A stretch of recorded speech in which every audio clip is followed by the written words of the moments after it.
আগেই তো রয়েছে ছিল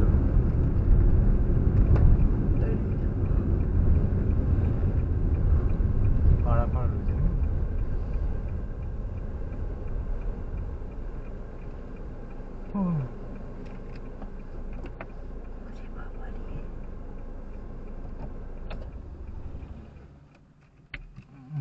জল খেয়ে নিতে হতো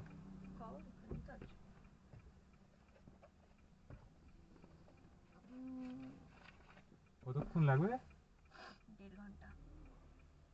ছোট হয় না কেন একটু দূরে গিয়ে কোথাও দাঁড়াতে হবে আর এই ঠিক ওয়েতেই যাচ্ছি আমরা এগুলো দিয়েই এসছি দূরে গিয়ে একটু